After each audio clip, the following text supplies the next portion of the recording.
And welcome back to e learning with नाम ma'am channel. आज का जो सेशन है काफ़ी इंपॉर्टेंट सेशन है क्योंकि आज हम बात करेंगे 10 के दम की।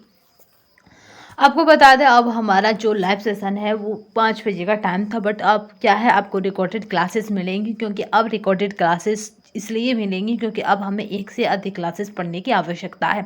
इसलिए आपके आपके पास जब टाइम हो आप तब देख सकें।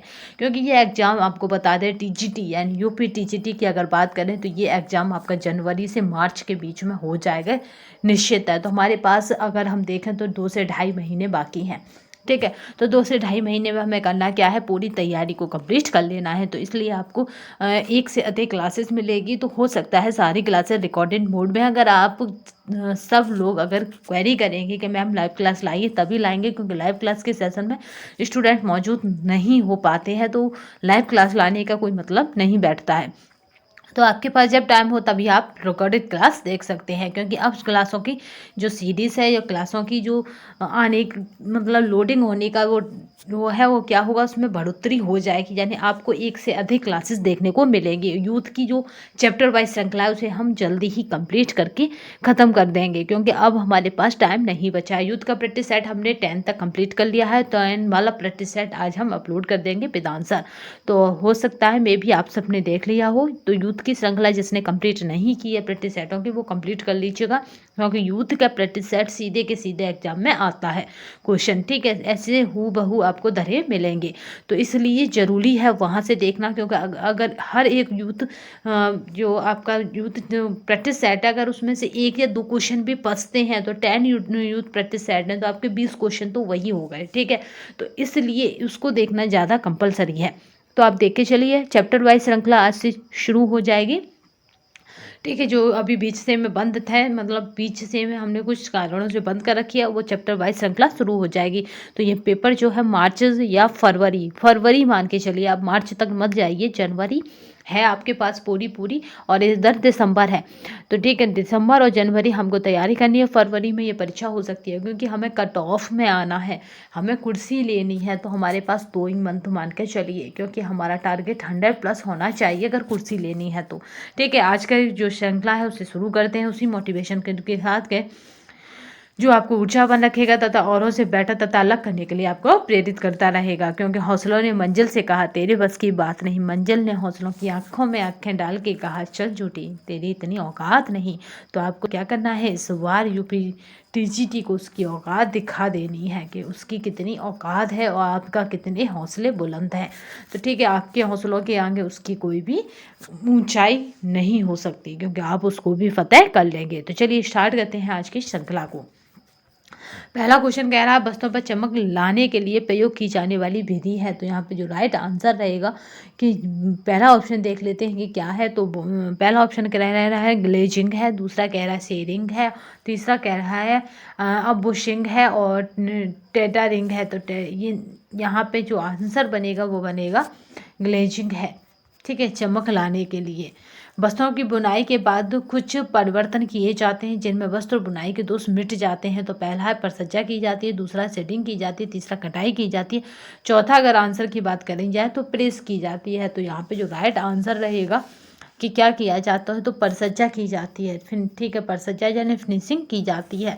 अगर रोए उठ जाते हैं तो उन्हें काट दिया जाता है, ठीक है, और उन पर कलर वगैरह लगा दिया जाता है। डिजाइन के अनुसार वस्तुओं पर रंग लगाने की प्रक्रिया है ठप्पे, रंजक, छपाई, ब्लॉक बांड। तो डिजाइन के अनुसार अगर वस्तुओं की बात की जाएगी तो क्या होता है, ये छपाई होती है जो रोलर प्रिंटर से होती है। इस तरह रोलरों पे क्या है, ये लकड़ी पर घड़ित होते हैं और ये इस तरह छापता जाता है कपड़े को। छपाई की वह विधि जो जापान में विकसित हुई है, स्टेंसिल विधि, रोलर विधि, ब्लॉक विधि, स्किन विधि। तो ऐसी कौन सी विधि है जो जापान में विकसित हुई है छपाई की। तो यहाँ पे जो राइट आंसर होगा कि जापान में विकसित होने वाली विधि कौन सी है, तो वह है स्टेंसिल विधि। ब्लीचिंग करने हेतु रंग खींचने वाली छपाई में मुख्य रूप से प्रयुक्त होता है zinc oxide, sodium chloride, sodium benzoate और सोडियम परमैंगनेट। तो यहाँ पर अगर ब्लीचिंग की बात करते हैं तो ब्लीचिंग करने हेतु रंग खींचने वाली छपाई में प्रयुक्त होता है। तो यहाँ पे जो राइट आंसर रहेगा यहाँ पे वो रहेगा जिंक ऑक्साइड प्रयुक्त होता है। ये काफ़ी इंपॉर्टेंट क्वेश्चन है, तो देखते चलिए। क्योंकि 10 से भी कम मिनट यानी आपके 5 से 7 मिनट में 10 क्वेश्चन हर बार तैयार तैयार हो जाते हैं। तो ये श्रृंखला इसलिए इम्पोर्टेंट है कि आपको पता भी नहीं पड़ेगा कि कब आप पूरी किताब यानी पूरे यानी समुद्र पी गए जब आप लोटे से लोटा पिएंगे। अगर आप पूरा समुद्र पीने की चाह रखते हैं तो वो नहीं पी सकते एक बार में। तो चलिए नेक्स्ट क्वेश्चन देखते हैं। ताप सुनभ्य तथा प्रत्यास्थ धागे जो कृत्रिम रूप से तैयार किए जाते हैं कहलाते हैं। तो अगर हम धागों को कृत्रिम रूप से तैयार करते हैं तो उन्हें हम क्या कहेंगे? तो यहाँ पे स्ट्रेच धागा, लूप धागा, ग्रिंडल धागा और यहाँ पे है लेसेटक्स धागा। तो यहाँ पे जो राइट आंसर रहेगा कि उस धागे को क्या कहेंगे? तो यहाँ पे जो राइट आंसर रहेगा उसके कहेंगे स्ट्रेच धागा।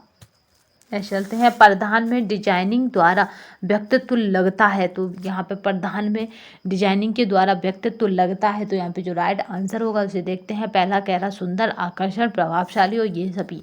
तो ये सभी यहाँ पे राइट आंसर रहेगा।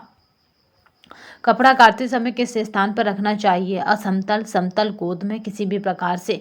तो कपड़ा काटते समय हमें हमेशा समतल स्थान का ही प्रयोग करना चाहिए, चाहे वो टेबल हो चाहे वो जमीन हो। कपड़ा काटने हेतु कैंची की लंबाई लगभग होनी चाहिए 15 से 20 सेमी, 20 से 25 सेमी, 5 से 10 सेमी और 25 से 30 सेमी। तो यहाँ पे राइट आंसर जो रहेगा वो रहेगा 20 से 25 सेमी होनी चाहिए। बहुत बार रिपीटेड क्वेश्चन है, ये याद रखिएगा। तो इस तरह से कैंची होती है। चलिए नेक्स्ट चलते हैं। कपड़े की नाप लेने हेतु मानव शरीर को कितनी रेखाओं में बांटते हैं? तो यहाँ पे अगर मानव शरीर की बात की जाए, कपड़े का आपने ड्राफ्टिंग बनाई होगी तो उसमें ध्यान दिया होगा। तो कितनी रेखाओं में बांटते हैं? तो ये 8 रेखाओं में बांटा जाता है। तो यहाँ पे हमने 10 क्वेश्चनों को कंप्लीट कर लिया। ये 10 की श्रृंखला हमारी लगातार चलती रहेगी। तो यहाँ पे आपको बता दें कि आपको करना क्या है कि आप परीक्षा दूर नहीं है। तो अगर जिसने भी यूथ प्रैक्टिस सेट नहीं लगाए हैं तो वो यूथ प्रैक्टिस सेट लगाइएगा, चाहे वीडियो से लगाइए चाहे PDF से लगाइए, दोनों ही तरह से हमने आपको प्रोवाइड कर दिए हैं। और जिसने अब तक डाउनलोड नहीं किए हैं या नहीं देखे हैं तो उनके लिए जो लिंक है वो डिस्क्रिप्शन बॉक्स में दे दी जाएगी टेलीग्राम की। तो टेलीग्राम पे सारे यूथ प्रैक्टिस सेट आपको विद आंसर मिल जाएंगे, अवेलेबल है। ठीक है, तो आज की श्रृंखला में बस इतना ही। नेक्स्ट सेशन में फिर मिलेंगे, तब तक के लिए धन्यवाद। वंदे मातरम, जय हिंद।